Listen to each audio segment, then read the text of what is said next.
Okay, good morning, everyone. Welcome to episode 119 of Blowback Exposing Imperial Decline. I'm Billy Bob on the West Coast. It's morning for me, but Ian Cummer is streaming live from Moscow, where it's evening. And Max Parry is in Baltimore, Maryland. It is noon. And Chris Black is our other special guest joining us from Campbellford, Canada. And I believe it's noon Eastern time there as well. Right. We are not streaming to everywhere. I made a post a while ago praising Yahya Sinwar as a resistance fighter, and then Facebook banned my ability to stream to my Facebook timeline. So I know we get a lot of live viewers there, and so I can't do that this morning. But we entitled our program, Will AIPAC Elect Trump? So it's a little bit of a provocative title. There's, by AIPAC, I really just mean the Zionist lobby, which includes AIPAC and many other organizations and demographics, really. So, but there just seems to be an obvious change in the rhetoric coming out from the establishment press, and really everything seems to be going Trump's way. And so when you see these kinds of changes, these sea changes in the overall narrative, like it really means something. And so a similar thing was when after the first debate between Trump and Biden, and immediately the entirety of the establishment press started saying Biden has to go. And I mean, so it was clear Biden's going to go. And I think the same thing is happening now. I mean, we are just 1 week before the election. Everything seems to be going Trump's way. And I thought this, and I was thinking this really consciously, yesterday and the day before. And then this morning I wake up and I see that the Washington Post was going to endorse Kamala, and Jeff Bezos nixed it, allegedly. And they said, no, you're not going to be, our editorial board will not be endorsing Kamala. And so you have some turmoil at the Washington Post. But I think this is just more of a sign that we maybe are going to be having another 4 years of Trump, and maybe the establishment consensus has decided that, Trump's in their best interest. That's the gist of where we're going with this title, what we want to talk about first. I have more thoughts, but let me just offer it up to you guys to, if anybody wants to respond to that directly. Agree, disagree? I completely agree. I was just discussing this on the Aesthetic Resistance podcast. I think that that's a huge development because it's a sign that one of the most elite representatives of the ruling class sees the writing on the wall and at least recognizes that it's not a shoo-in for Harris, and he doesn't want to be on the outs with Trump, assuming that he does in fact win next Tuesday. At the same time, I mean, it's also incredibly hilarious that all these liberals are up in arms and are canceling their WAPO subscriptions, but of course they're probably going to still order things from Amazon, which makes very little sense. But I mean, there's other significant. I mean, whoever Trump's campaign the last month, whoever has been running it has been doing a very, very good job. I mean, the McDonald's photo op was a resounding success. I mean, he looked way more natural, even being the billionaire that he is, working fast food, than Tim Walz did with that ridiculous hunting pheasants video that was such an obvious, desperate ploy to appeal to Trump supporters. But I mean, there have been a number of other. I mean, the Trump's Rogan appearance. He's made numerous PR moves that I think have really helped him. After the convention, when there was all this talk in the media about a post-convention bump for Harris, really fizzled out. And there have been other significant developments, such as the fact that in Michigan, which is a key swing state, the Arab and Muslim mayor of Hamtramck, Michigan, not only endorsed Trump, but he and a number of other community leaders even appeared at one of his rallies. There's also an element of social conservatism involved with that, because that's Hamtramck also banned pride flags from state building or city buildings, and so I think that it's a lot of hate. That's a lot of hate, also Max. alienated that demographic as well. So there's several factors involved, but nonetheless, it's significant that that's how much of a backlash. I mean, and Jill Stein is also doing very well with the Arab Muslim vote as well. So the Democrats are trying to counter that, I think, because they've also had this Harris campaign ad blitz targeting Poles and the Ukrainian diaspora in Pennsylvania, with these really jingoistic ads talking about how U.S. presidents have stood up to communist dictators. Kamala Harris will stand up to Putin. I mean, this stuff is like right-wing stuff that from the Cold War, and this is what the Democrats are running on. I don't know if they're trying to make up for the lost ground with the Muslim vote being lost in Michigan by trying to pick up people, Eastern Europeans in Pennsylvania and other states. I don't know. I don't think that's a winning strategy. But either way, I just think that, I agree completely. The signs are really showing that Trump could very well win this thing, and that certain members of the upper echelons are preparing for that. I mean, I think there was also a row at the Los Angeles Times about an endorsement over Trump. So I think that's a sign when these big media institutions are hesitating to. I mean, since when did they ever hesitate to endorse a Democratic candidate? So I think it's a sign of something. That's for sure. I want to get Ian and Chris in, but I wanted to just make one point. So you were talking about what Trump was doing to get him, to do better in the polls or whatever, like, the McDonald's photo op, and you were contrasting that.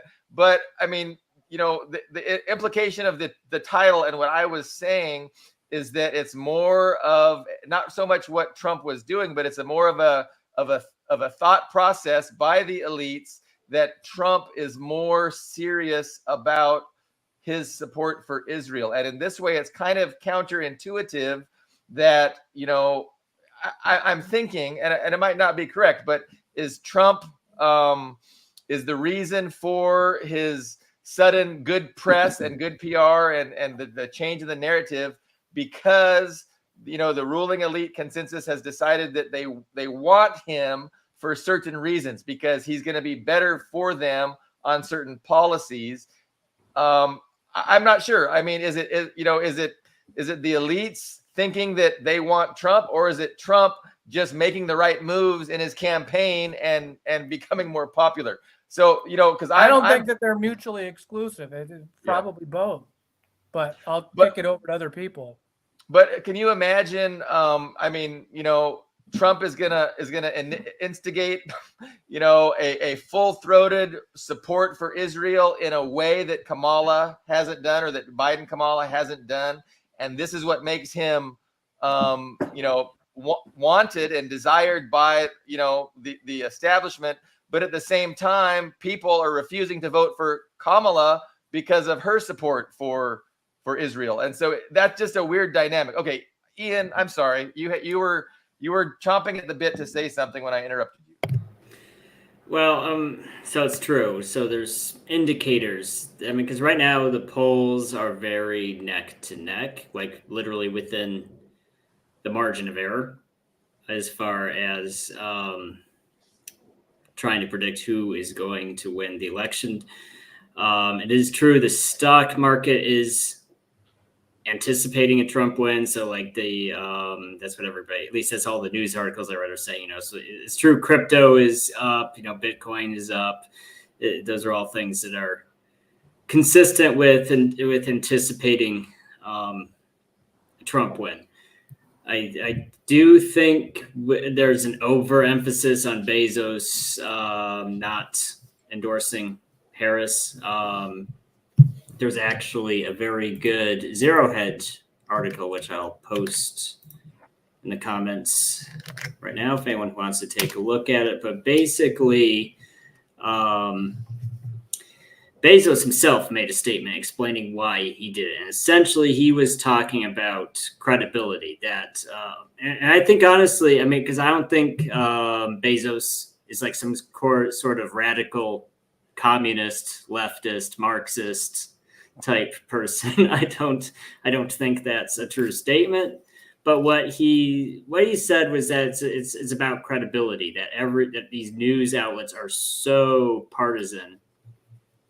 And the issues that they're partisan on come and go, and this election will come and go, but the hits to their credibility remain even after that issue is kind of out of everybody's minds. I think that's actually a true statement. It's a completely true statement to say that being so ridiculous, so absurdly, just nakedly partisan does.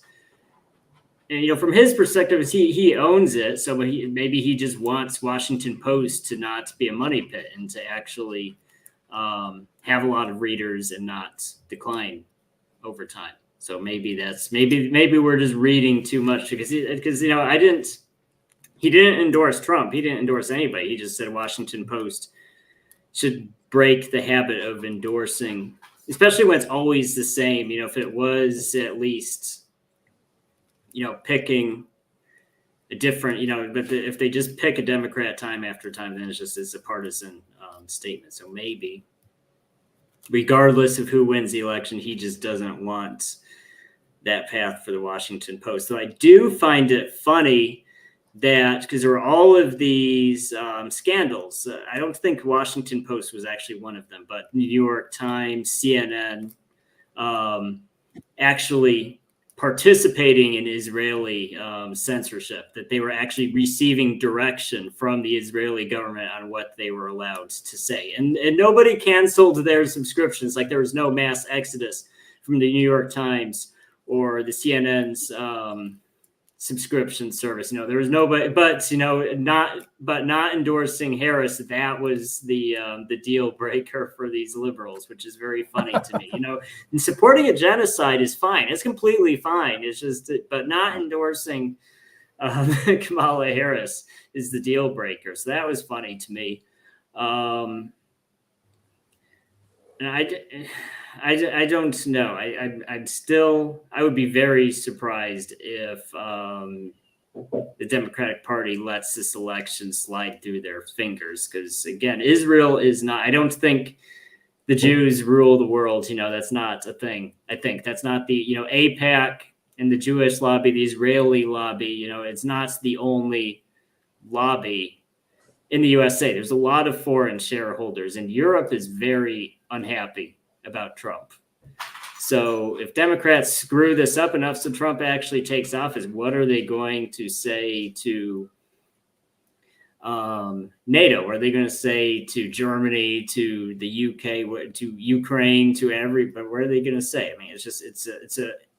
And there's domestic issues that you can't Trump-proof everything. I think Trump himself has a track record of watering down his own platform since he was president already.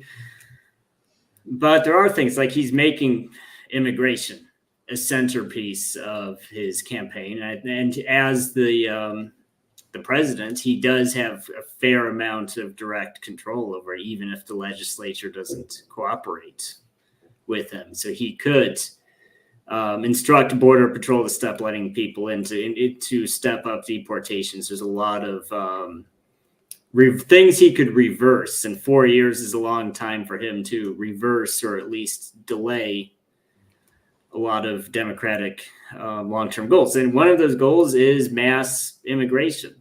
it is. And so I just can't imagine it's a deliberate step to throw the election in Trump's favor. I mean, so that's my 2 cents on that. Okay, I'm an outside observer because I'm non-American here, but I follow it closely. It looks to me, I just saying last night on PBS. This were the headlines of 3 episodes. Experts warn of foreign efforts to sow election doubt, and they had a guest on, some professor of sociology, saying that it's quite clear that Russia, Iran, and China are trying to throw the election one way, but it's never said which way. Next episode was how Trump's rhetoric compares to historic fascist language, but Kamala's is not. And then North Carolina election workers battled misinformation about Hurricane Helene, which is an attack on Trump. CNN the same way. And if you watch the episodes about Trump's rhetoric and fascist language, and then an episode with a woman, as I said before, who was from some security intelligence agency I've never heard of, assuring the voters that whatever the election outcome will be, it'll be correct and valid. It was quite clear that they didn't expect Trump to win that. They're preparing, in my view, the grounds for the election to go one way, no matter what way the voters vote. And it's quite clear that Kamala Harris, his sizzle at the beginning has faded away because of her own weaknesses and foibles and neuroses. And the Democratic, and because she's pilloried or pinned by her own association with the Democratic Party, which supports Biden and all these wars and everything else, and nothing really good domestically. She can't escape that. And Trump really has surged, and his popularity seems to be quite solid.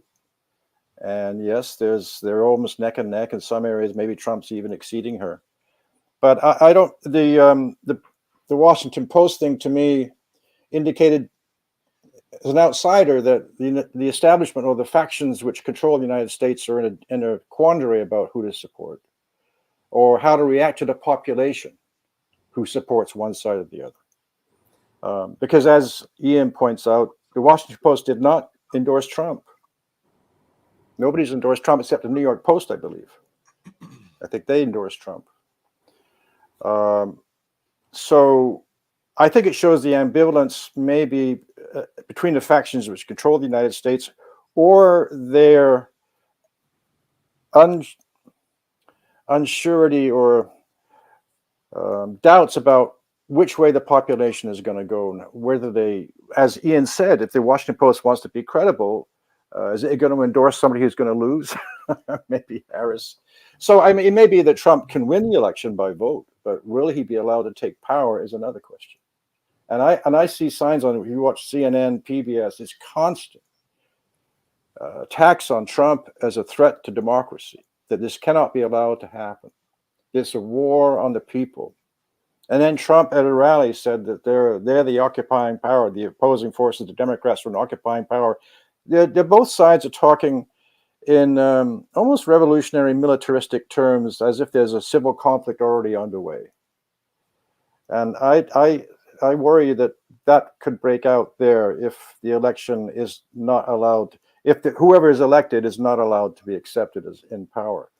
Because what would the Democrats do if Trump wins? Would they accept that defeat? Any more than Trump accepted his defeat or apparent defeat in the last election? I don't see it. I think there's going to be trouble, and I'm worried about that because that overflows into up here north if things get bad down there. So those are my 2 cents worth. Thanks for that, Chris and Ian and Max.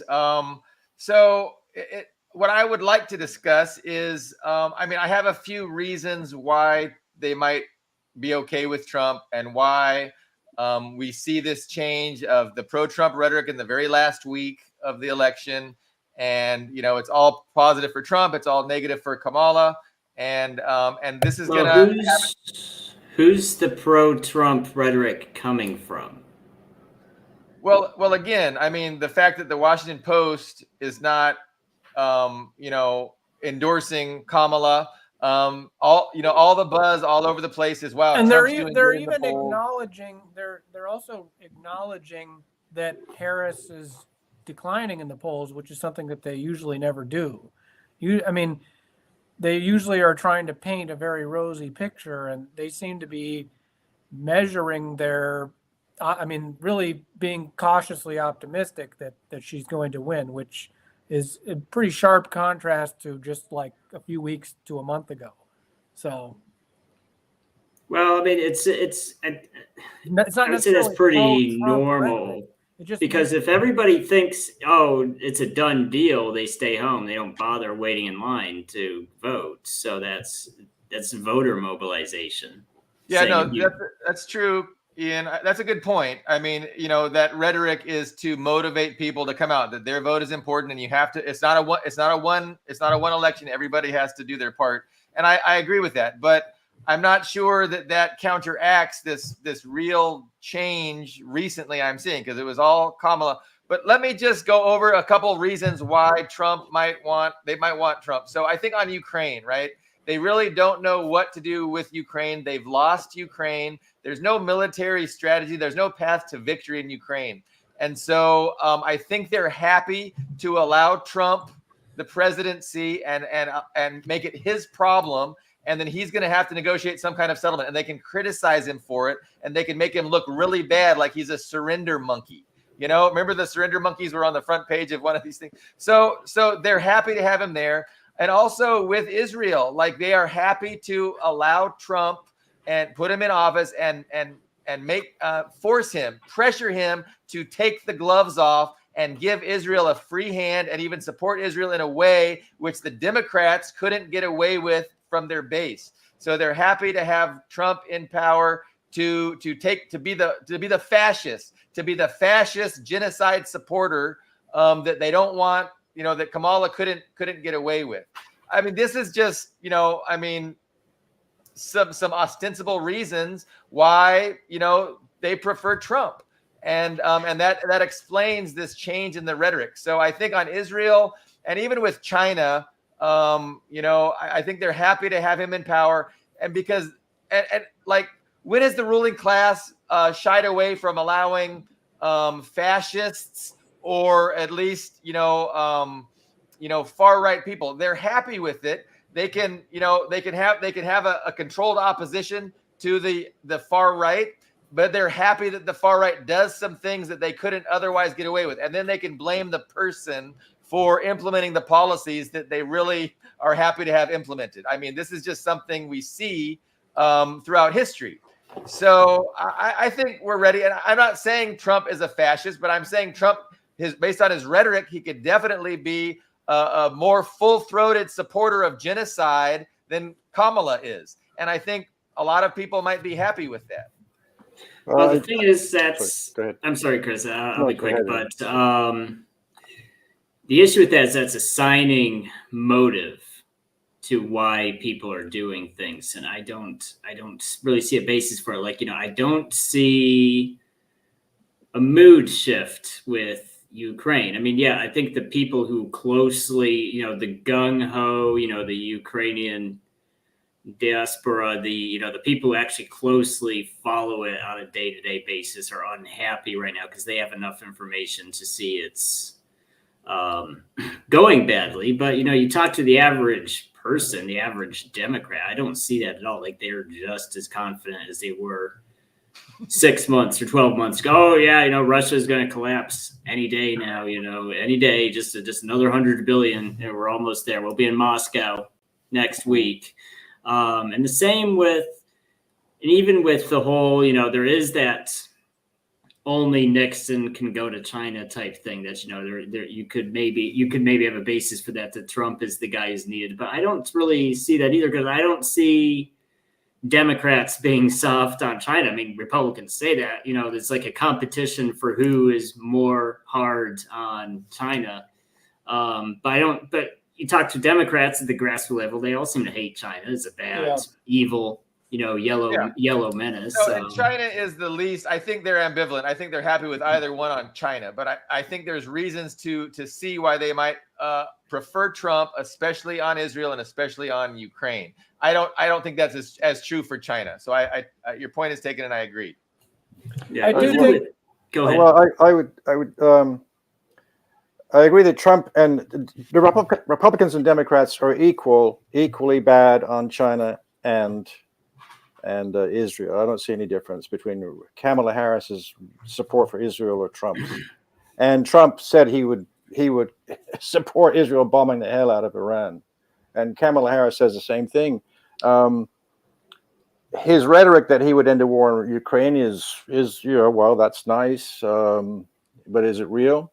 Because there is although they're being defeated on the ground rapidly, the collapse in the front line is rapid these days.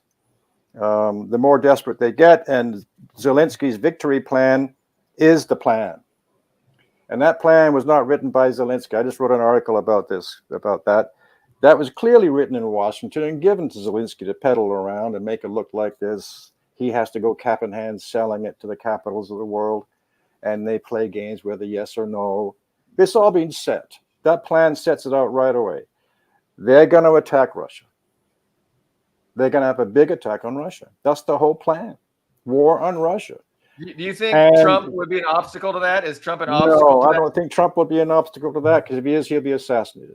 I don't think he has the ability. He couldn't pull when he wanted to pull troops out of Syria. They ignored him. He didn't accomplish They actually that. lied to him. They Exactly. admitted it. He told them to withdraw it. Yeah. Right. So even if he made moves to, let's have talks with Putin and see if we can resolve all this, that's not the objective. The objective is to tear apart Russia and break it up, and then China. And they intend to do that. And as I saw a Russian guy say to a British reporter, well, if Storm Shadow missiles are used against Ukraine, will Russia attack Britain because we're only assisting Ukraine? He made a point. No, Ukraine's assisting you in your war in Russia. Ukraine's the assistant to you. It's your war, not their war. And you do that, we're going to hit you. So I don't. I think they do have a plan. I don't think the powers that be that want this war, these neocons, whoever you wanted this war, these imperialist capitalists, whatever you want to label them, they want this war to continue, and they intend to try and destroy Russia. That's their goal, and they're not going to give up. And even if they're defeated on the battlefield in eastern Ukraine, they're not going to give up. They're going to try. They're going to amplify, and that's why Russia is conducting nuclear drills again today. And he's watching from the Kremlin. If that's their still, and I believe that was their plan before the whole Israel debacle happened, but I think if that's still the consensus, I think Trump does definitely represent an obstacle, because Trump, right? He's like, wouldn't it be good to be friends with Russia? And he's always been against this Ukraine proxy war, in rhetoric at least. Now, whether he can do anything about it is another question. But you'd think just him being the president would be an obstacle and would be something they would not want. And what I'm saying is that I think they used to prioritize these things before the Ukraine war started going very badly, before there was no chance of changing that, and then before the whole Israel thing. I think you have a winning of the establishment consensus by the pro-Israel lobby. And they want that to be the number one priority, and they want to put these other things on the back burner. And I think they think that Trump is their best path towards that, because the Democrats are probably agreeing with you that it's Ukraine and Israel that we really need to focus on to get to China, whereas you have the consensus being moved to a Israel's our top priority. Iran's going to be our top priority. But that's my speculation. And I agree with you that there's a division among the ruling factions in the United States. I mean, it's quite clearly a faction which wants to back away from the war in Ukraine and attack China and break up, use some other method later on. But it's quite clear that the ruling faction right now wants to continue that war. And with the revelations today in Russian press of And the Indian press of the capturing of the killing of U.S. Special Forces, Canadian Special, British, Polish Special Forces in that raid into Bryansk yesterday. And they're showing 2 Canadian flags and a soldier with the Army Ranger tattoo. I mean, it's quite clear the regular soldiers are taking part in this war attack on Russia. Why did the FSB in Russia expose that video? Except to prepare the Russian people for what the war is coming. These are the enemies. You got 2 Canadian flags, one with an SS symbol on paint drawn on it as flash the lightning I strike. don't. If that's true, I don't know why we're seeing this pro-Trump rhetoric, because you would think they would be doubling down on Trump is gonna lose. Trump doesn't have a chance.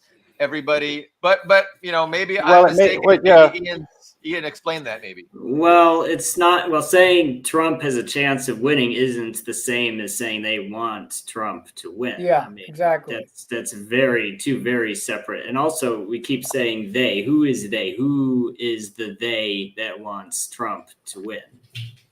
Max knows. No, the pro-Zionist lobby. The Sheldon Adelson's widow. People of that ilk.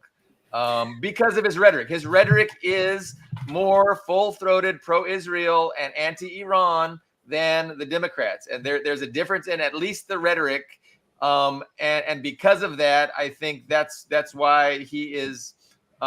Which again is counterintuitive, because you have a whole bunch of people not voting for Kamala and refusing to vote, and even supporting Trump because of her stance on Israel and Palestine and supporting that genocide.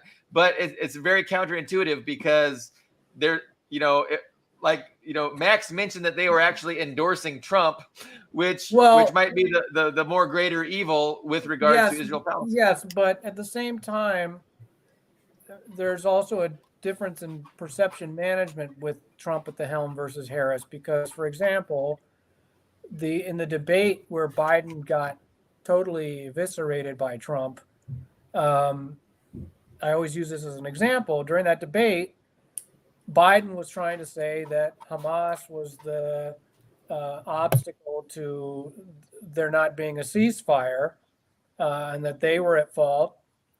And Trump retorted by saying, no, it's Israel doesn't want a ceasefire. They want to go in and mow everybody down.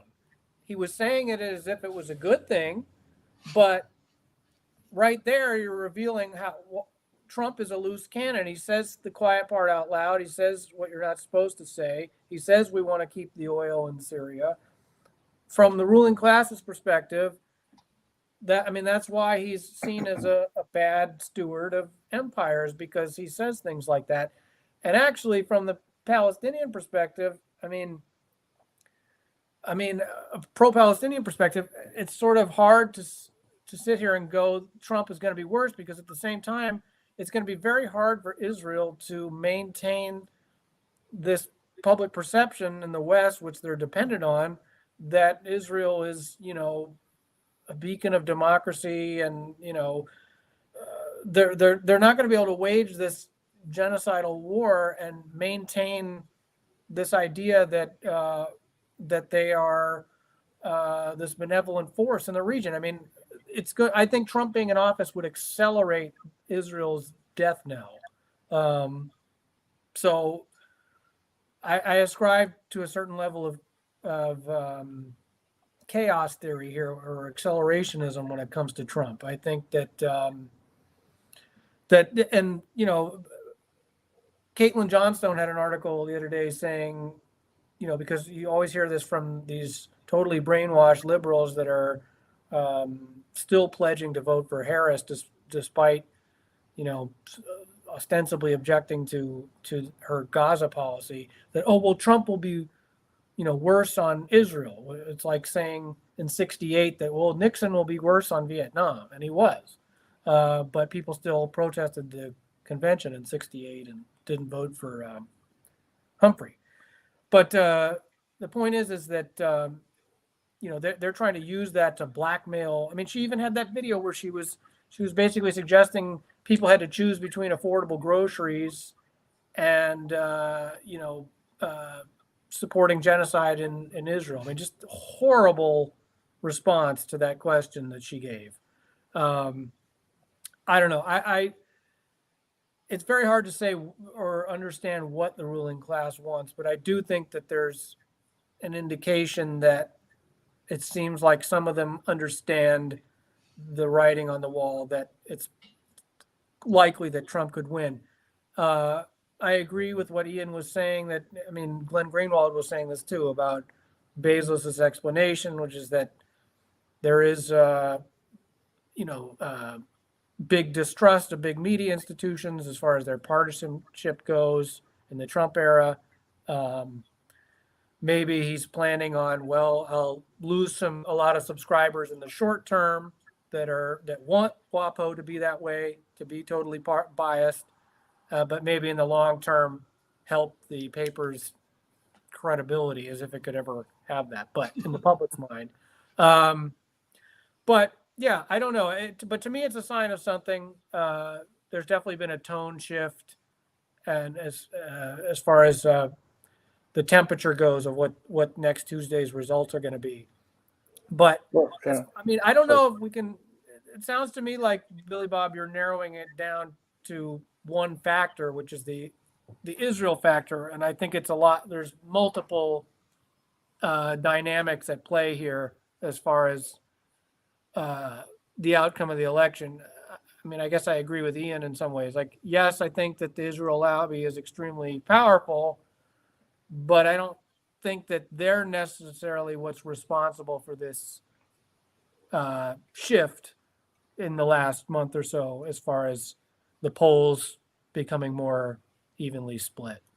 Yeah, I could support Billy Bob if we assume that they realized they made a huge mistake making Harris the nominee, because she's an obvious fool and I mean, just a clown completely.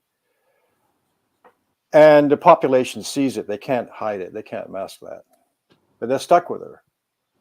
Trump is equally a fool, but at least he has some gravitas to it. He can convey something of some common sense in the way he speaks, but I don't see much difference in policies myself.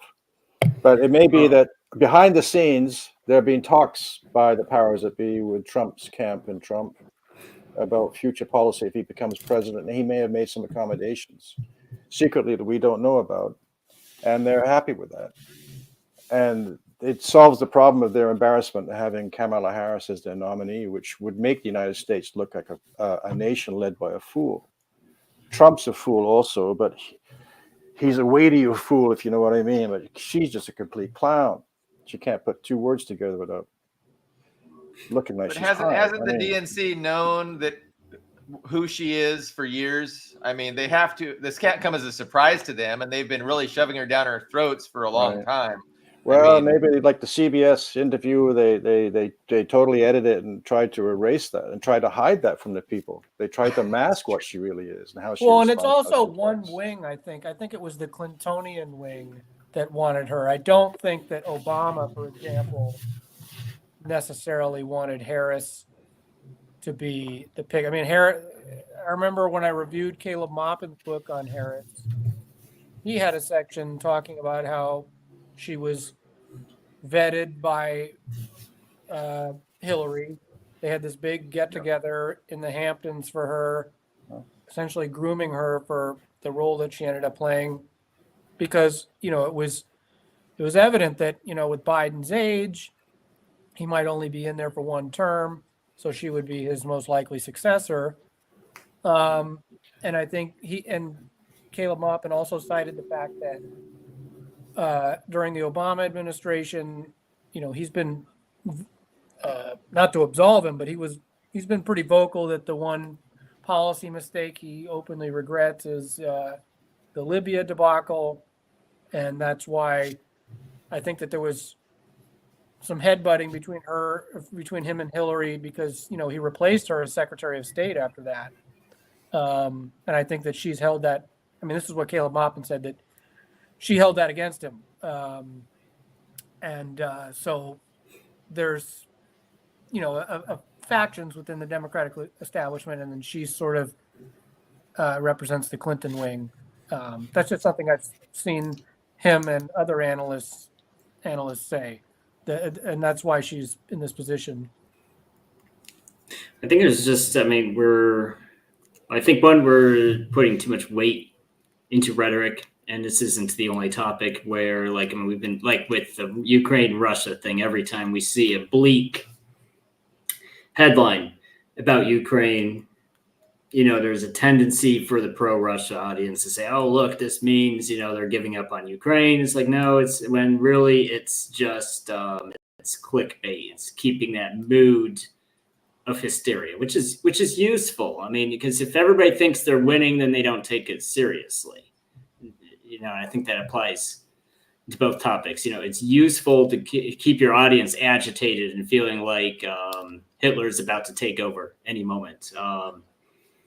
You know, I actually saw a comment on Facebook a couple of weeks ago that said this, that, you know, my entire adult life, you know, the media has told me that this is that every year is 1939, that, you know, Hitler is about to start the Holocaust and World War II. We've been told that every year, year after year after year. Gore Vidal had a thing about that, about everybody's Hitler.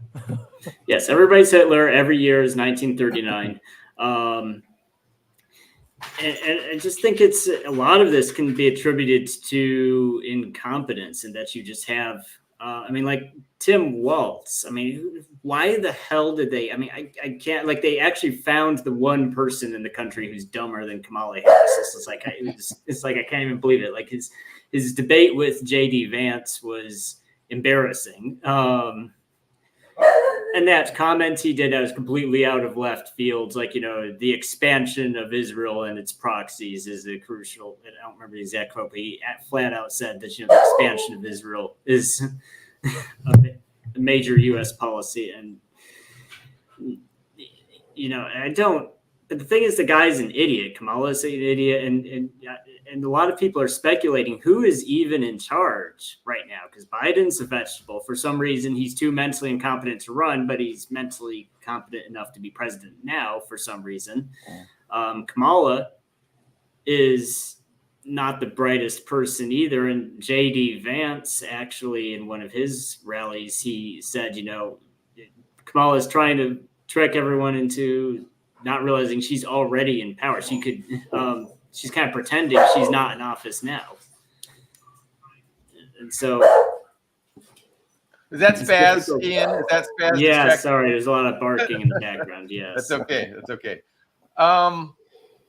Yeah, no, you guys are making the point that I might be hyper fixating on one particular issue, and there are, you know, innumerable issues resulting in the change in narrative that we all kind of agree has taken place maybe this last week.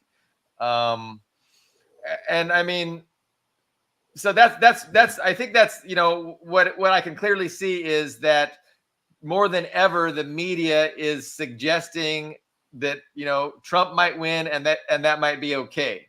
And you know, prior to that, it was unconscionable to think about that, and there was no way that he was going to win.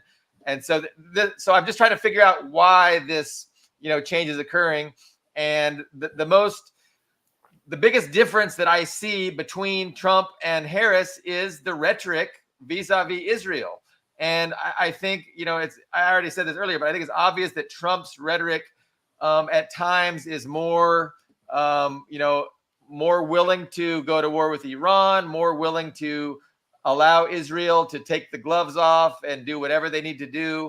And I think there's a lot of, you know, Zionists that trust Trump to get Israel's back in a way that they do not trust the Democrats, due to the Democratic base and, you know, a lot of people within the Democratic Party being pro-Palestine.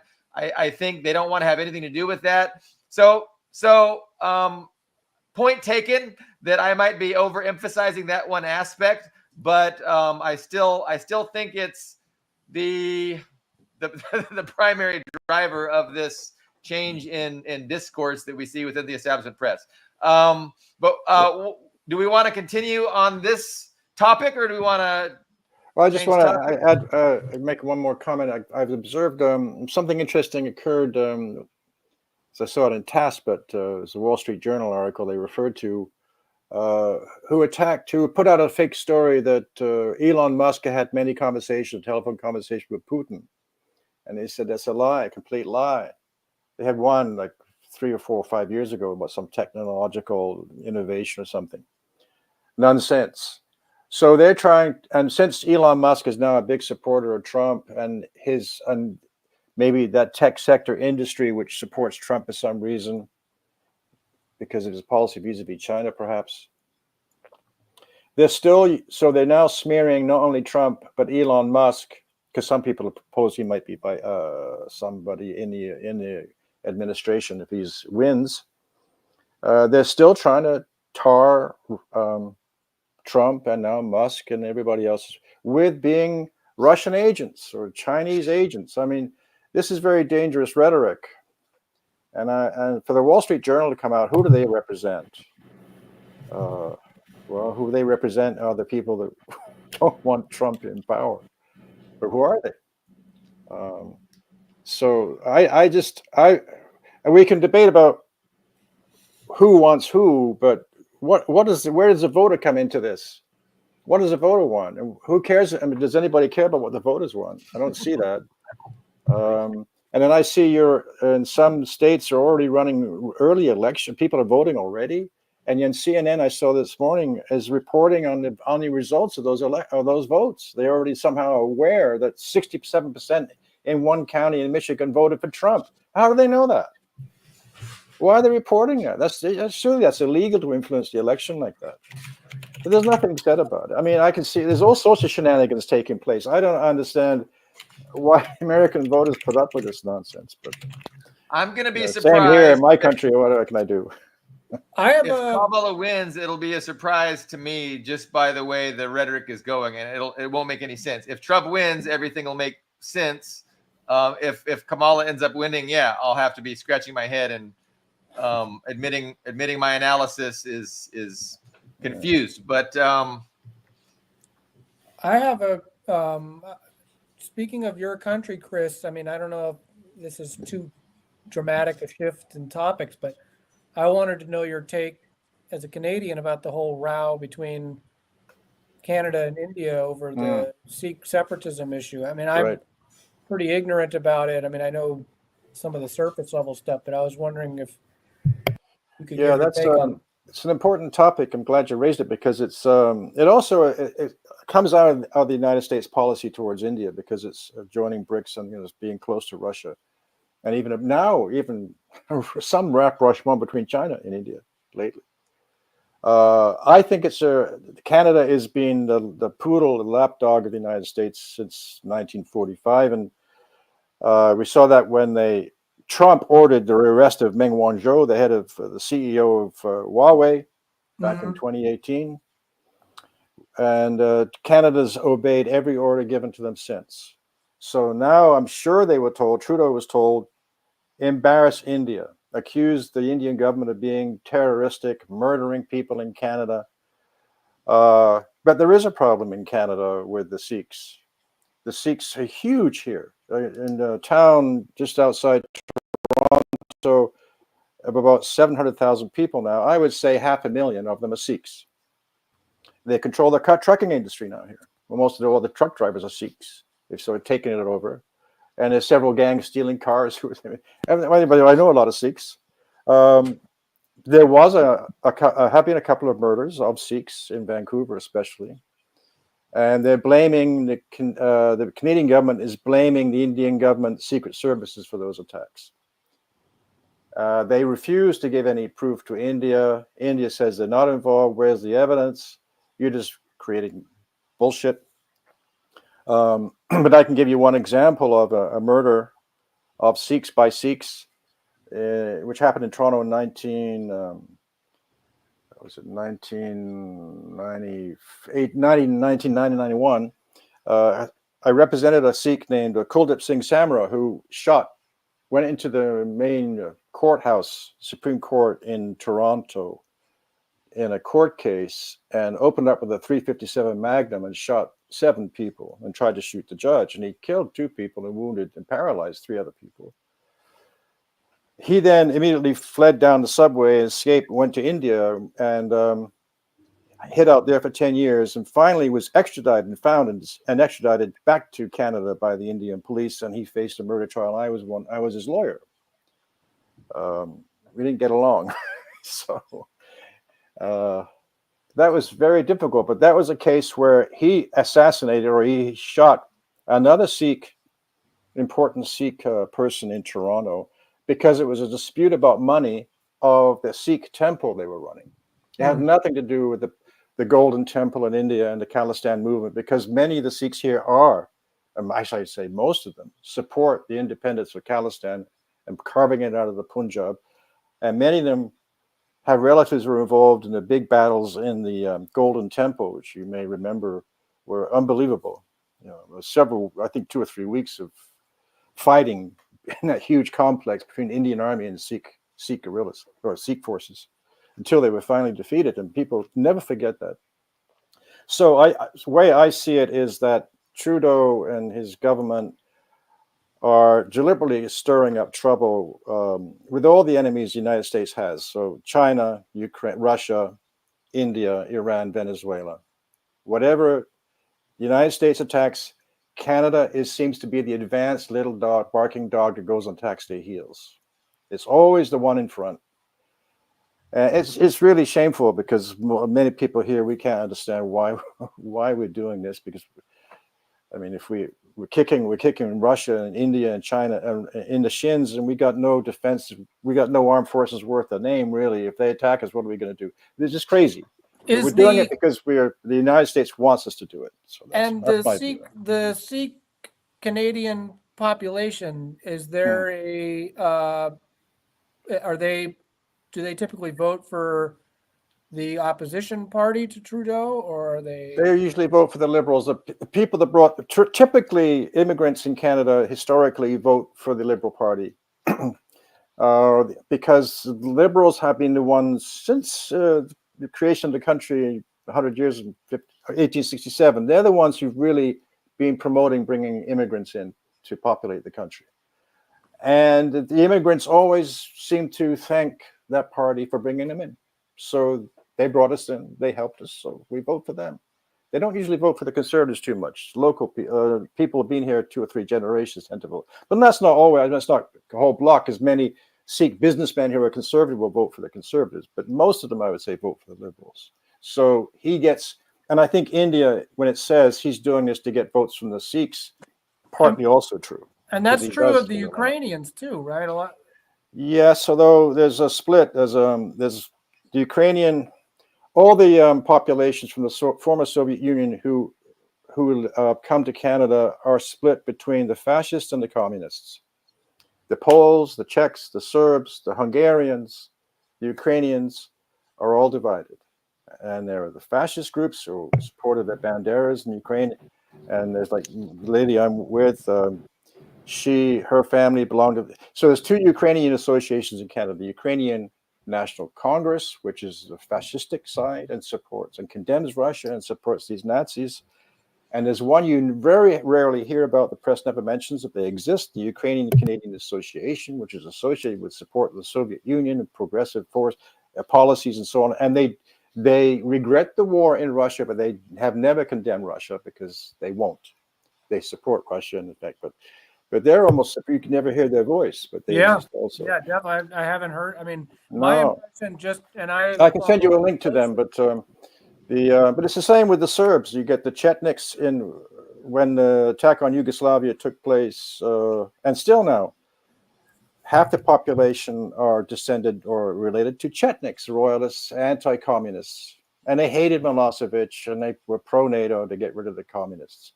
And then you have the pro-communists who supported the Socialist Republic, and they don't speak to each other. And this is true with all the East European populations and some of the South American populations too, because like people came up from Chile when Allende was overthrown, who are sympathetic to them, but there are other.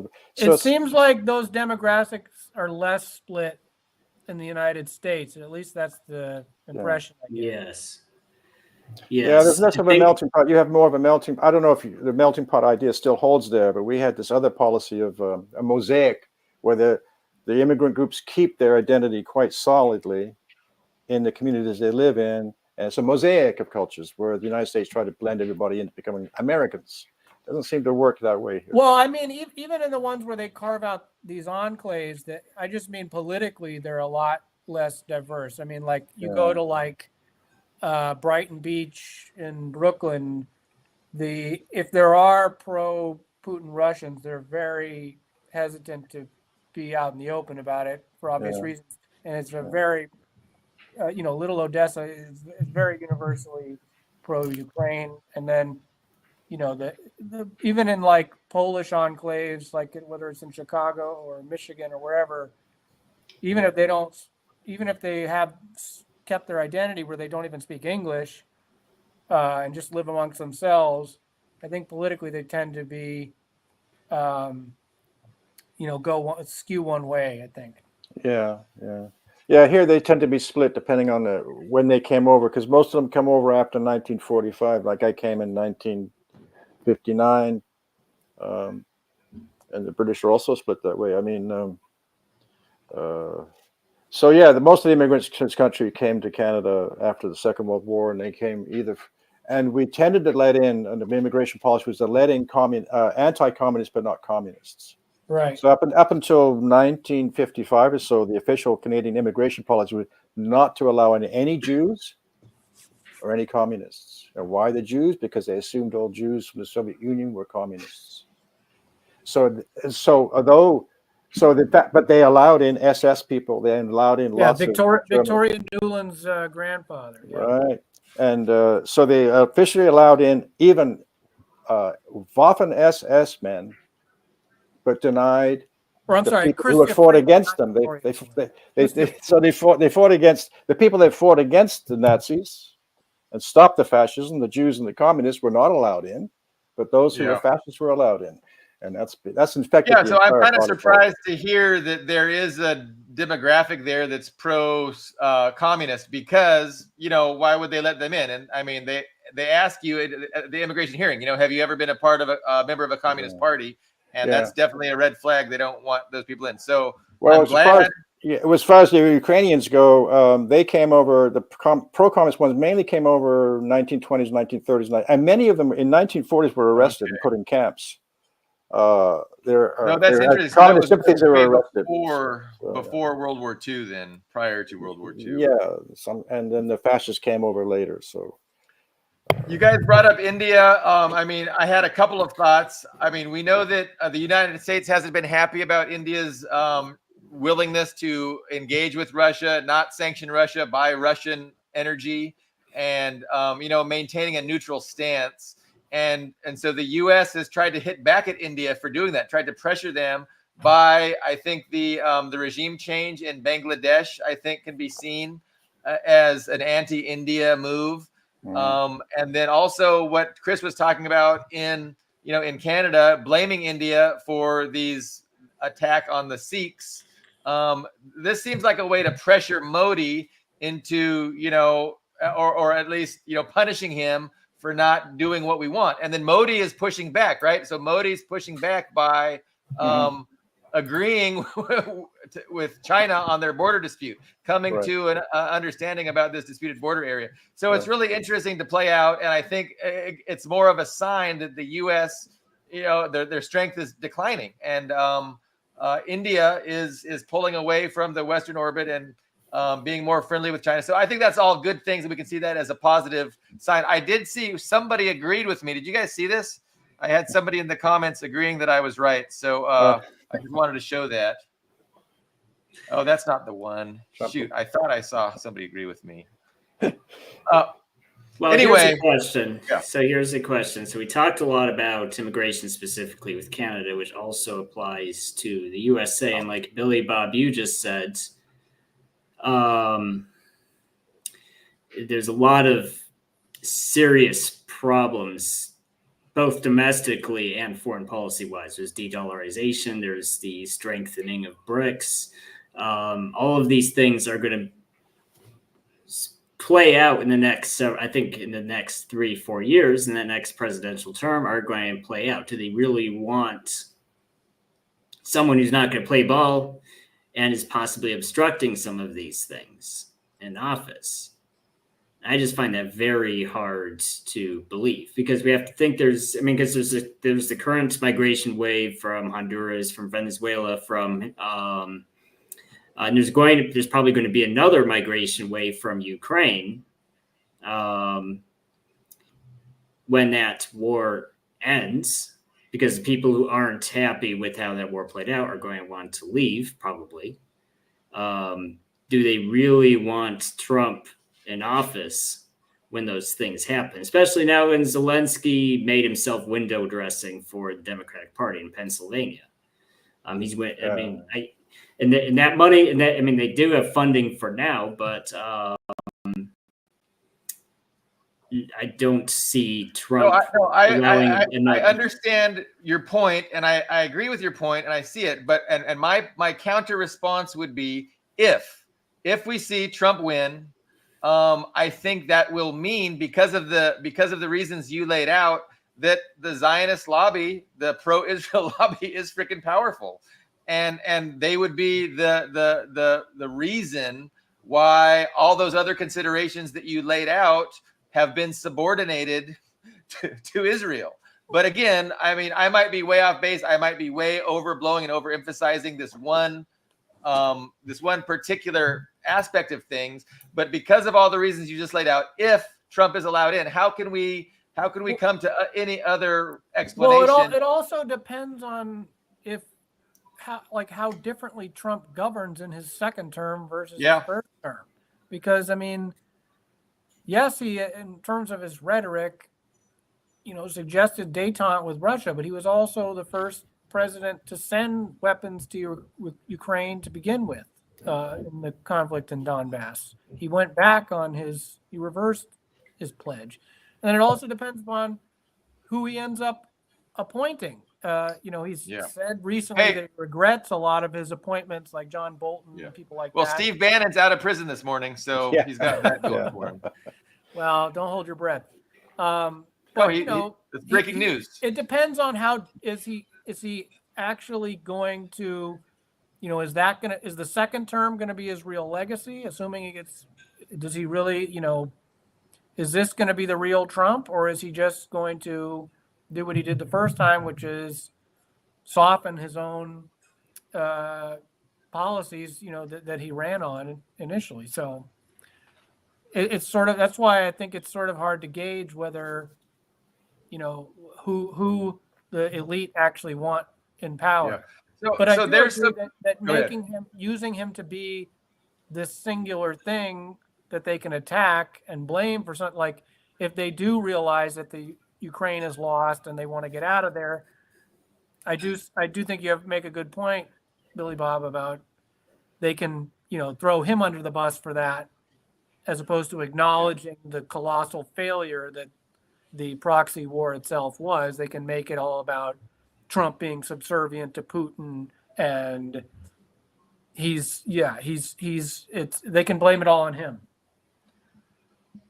Well, you don't say all those things about someone and then let him win. That's my main counter argument to that. You don't say someone is a foreign agent and then allow him to run the country. It's something you say before you prevent him from running the country. I mean, but they can also just undermine everything he tries to do. I mean, which is what they did, even in the rare instances when he did try and follow through on his campaign pledges, like the Syria withdrawal, the North Korea, the summit. Bolton sabotaged that. There's a number of other examples. So I've been watching a few Zionist podcasts where you have powerful, influential Zionist figures talking amongst themselves, ostensibly to an audience of Zionists, and they seem quite confident that Trump is going to win, and they seem quite happy that Trump will win. And because of that, I think they've made the calculation that they can control him. They can put the pressure necessary to force him to live up to his rhetoric, and they feel that is better for themselves than Kamala and their ability to pressure Kamala to do things for Israel that they want. And so, based on their confidence, and these are powerful, influential involved people that are having these discussions. It just strikes me that, so yeah, again, it's an open question. Can they control Trump? But they feel that they can, and they feel that they have a better chance of doing that. And they don't even seem to have a worry about whether or not they can get Trump to do what they want. And so this all influences my thinking on these issues. Can you put go the ahead. question from Todd Doherty up? Because I'd like to Yes. know Chris's answer to that. I don't Okay. myself. I don't see that. If you've been watching podcasts of Zionists who support Trump, well, because they see that he's going up in the polls, but they're happy. Okay, if he wins, that's great because he supports us as much as the Democrats do. I don't see. I don't really see any difference between the support for Israel. It's rock solid. They'll willing to do anything. They have an antipathy towards Kamala and towards the Democrats because the Democrats are not full-throated enough. But anyway, what else could they do for Israel except what they're already doing? They're allowing to commit genocide and they're bombing. I mean, well, their rhetoric could change. Their rhetoric could change. Jimmy Dore was saying, what is Trump going to do? Dig up all the bodies that have been killed and kill them again? Is that what Trump's going to do? How can the main issue is that, Iran comes up a lot is, you'll be more aggressive against Iran. The problem with that talking point is I don't think the pushback is coming from the civilian side. I think that's the Pentagon itself pushing back because that would be a very serious regional, very serious. I think that's the military side that's pressing the brakes on escalating with Iran. And so if you put Trump in the Oval Office and then he because right now he's not in the driver's seat. He can say whatever he wants because he's not president right now.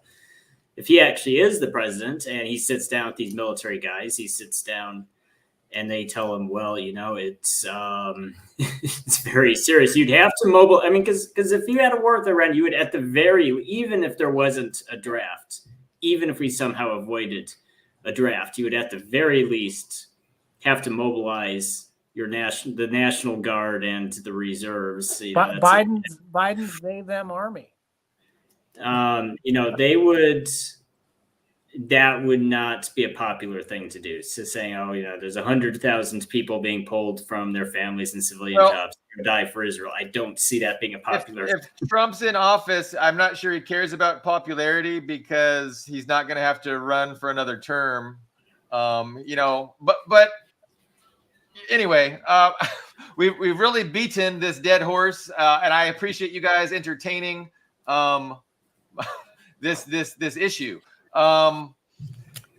Chris, what do you think about this question from Todd Doherty? Isn't India holding water for the empire when they vetoed Turkey from BRICS? Did they have an actual vote and they vetoed it? I didn't think that India vetoed Turkey from BRICS. I don't get that impression. I was more concerned about Lula vetoing Venezuela. That floored me. Everybody else. That was what's going on there. There is a conflict within BRICS between Lula and Maduro. That's distressing. Putin said he would smooth things out, but I don't know what's going on with Lula. Maybe somebody else does. Well, BRICS is I hadn't heard that Turkey was against. India was against Turkey coming in. Maybe that's true, but I didn't see that. So BRICS is at the point where they're big enough that they start having those, even whether or not the USA does anything. They're at that point where they're big enough to have conflicts like that because Pakistan and India are not on good terms. Turkey and India are not on good terms. Even if the USA was out of the picture, I think that would still be a true statement. Because there is an anti-Islamic sentiment in India. There is that Hindu Islam split, and they are not on good terms with those Islamic countries. I'm not sure why they would veto Venezuela, but that is definitely true with Pakistan and Turkey. So, and Lula, has always been duplicitous. I remember during, I think it was his first term, the U.S. was using Brazil as a base to overthrow Aristide and for the second time, I think, in Haiti. So, he basically allowed Brazil to be this training ground. So, and that's why you just can't trust trust that brand of social democrat. I mean, versus the pink tide, the actual genuine pink tide countries like Venezuela, Yeah. Bolivia, and so on. Yeah, I think Brazil also hasn't recognized the Maduro government yet, or they were demanding that they show some Yeah, result. the election. Yeah, he was. So everybody is very unhappy with Lula. I mean, the actual leftists are very unhappy with Lula and his liberalism, and same with the Ukraine, Russia. He was really, denouncing Russia for their invasion, and he was all, pushing Western rhetoric on that issue too. So he's been kind of a problem. I mean, it could be worse. But yeah, definitely it could be way better as far as leadership of Brazil. And the crackdown, on social media, has also been With Twitter. Yeah, Or, what's it called? because X. although I'm certainly no fan of Jair Bolsonaro, I think that that's a backfiring move to. I understand obviously that the Western intelligence agencies use social media platforms for soft power intervention in a country like Brazil, but I think that the move to crack down on social media is ultimately a mistake. Yeah. Yeah, I don't even know why he thought it was necessary. I guess because Musk wasn't censoring like he wanted them to, and so he said, it's politicized. I mean, social media is part of what propelled, Bolsonaro's success. But and yes, the U.S. was presumably involved in the ousting of Lula, to begin with. But I just think it's troubling because, if it was the reverse, if Bolsonaro was doing that, that could really prevent any kind of opposition from being able to mobilize against, a very right-wing government. So to mess around with, I think, is a mistake. Bolsonaro had his own issues that made him not palatable to the Western establishment. And then we have Milei in Argentina causing chaos. Yeah, that country's circling the drain. Yeah.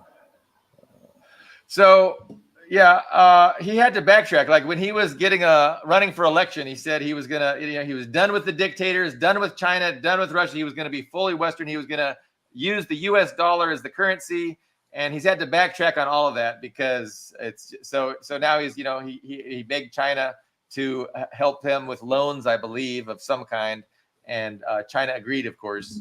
But it's total backtrack from his silly anarcho-capitalist rhetoric. So we have discussed many things. We're over an hour in. I'm not sure if Higgins is a compliment, Max. I'll take it. I'm not even wearing a Hawaiian shirt.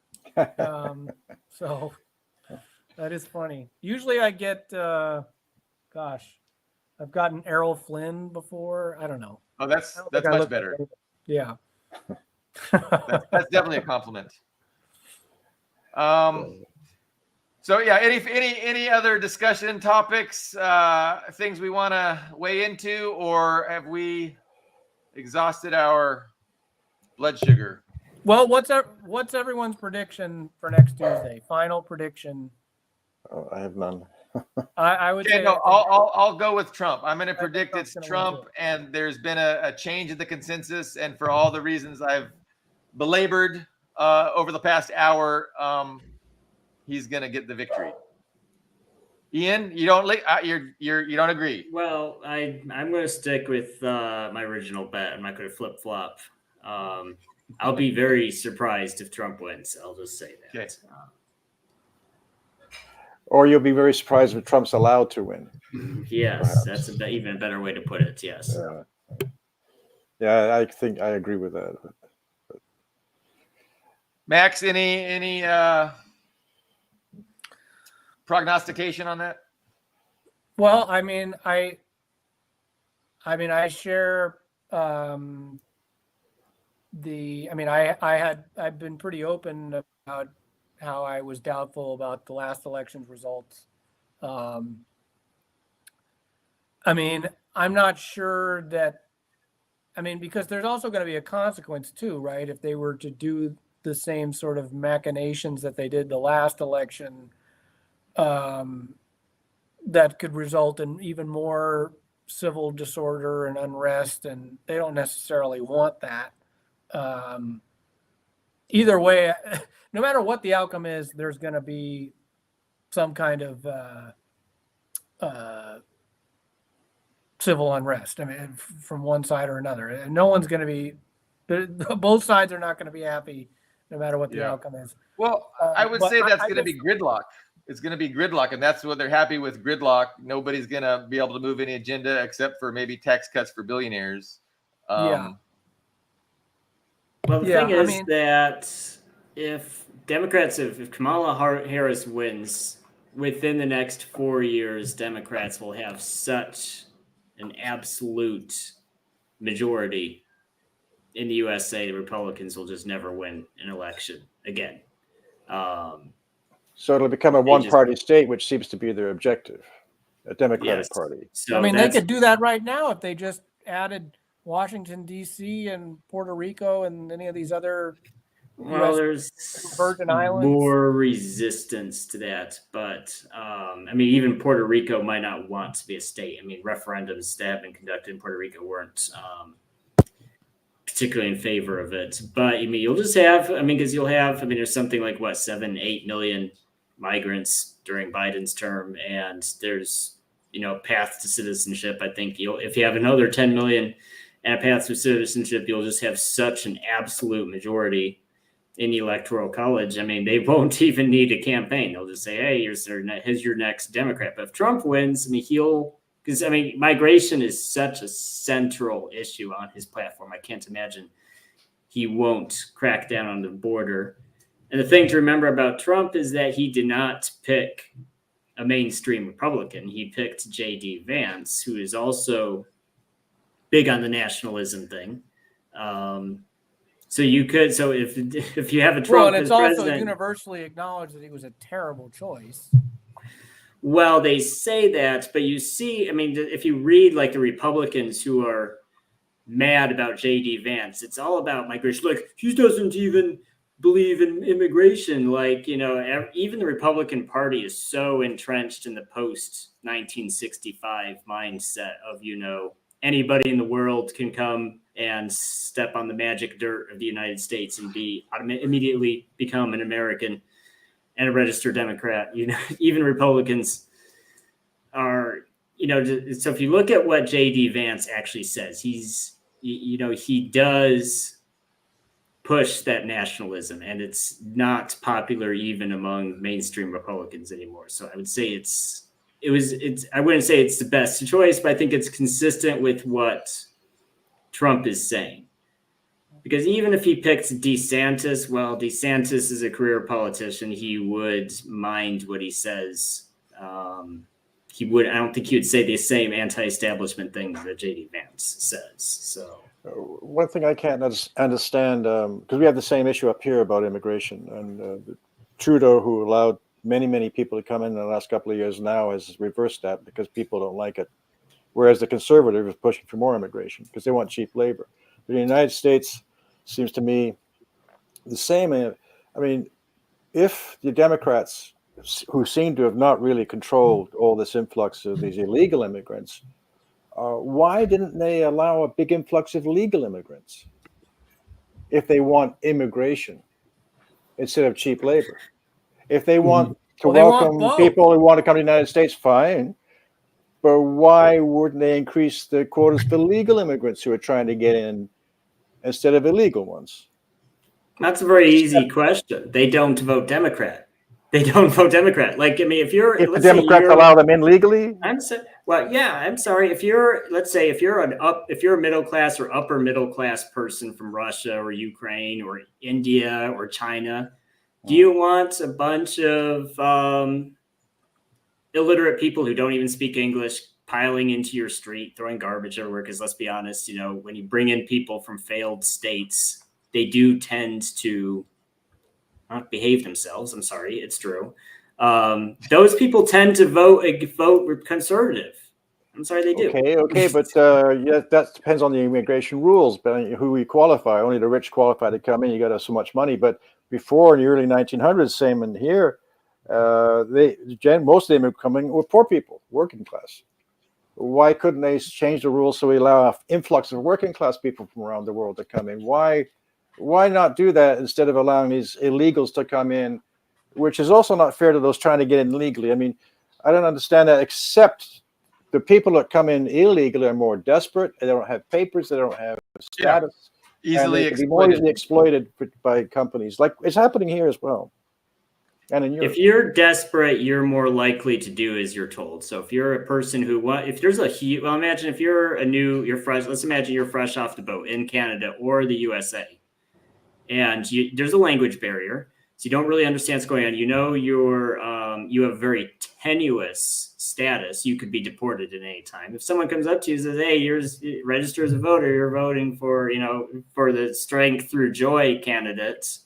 Yeah. Well, you're not going to say no. You're certainly not going to say no. But if you're a person who is, if you're educated and you're there legally and you're more self-sufficient, you might tell that person to fuck off. You're going to vote for, you're going to vote when it's legal for you to vote, and you're going to vote for who you want to vote, not for.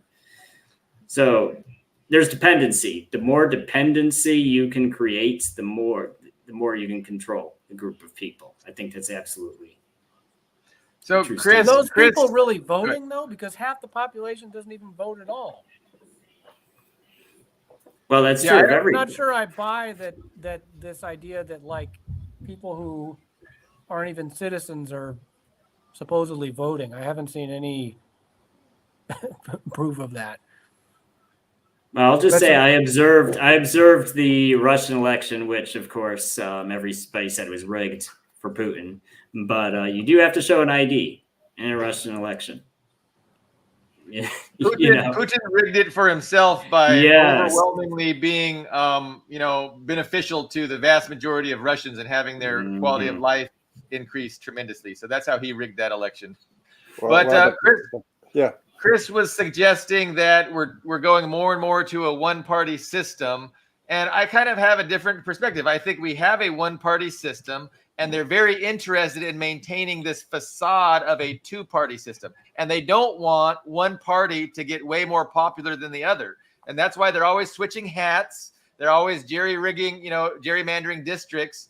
And they want to maintain this facade of a two-party system so that their one-party rule is maintained. And they don't want to allow a whole bunch of people to give Democrats the overwhelming, benefit in all the future elections. That's not in their interest. They can maintain it, because then guess what? There's going to be accountability. And with a one-party system, that party is going to be expected to produce, and they're going to be held accountable, and that'll open up, for a third party. But if you have two parties, you can play them off each other.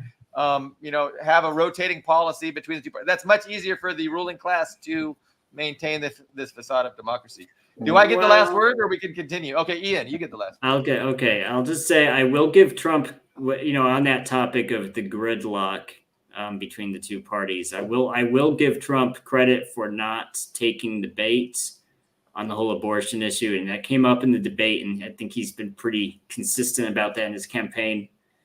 When the moderator asked him, well, what about federalizing, an abortion law? And he just said, well, the Supreme Court decision was correct. It's under American constitutional law. It's a states' rights issue. If a state wants to ban abortion, they can. If they want to if they want to make it completely legal, they can.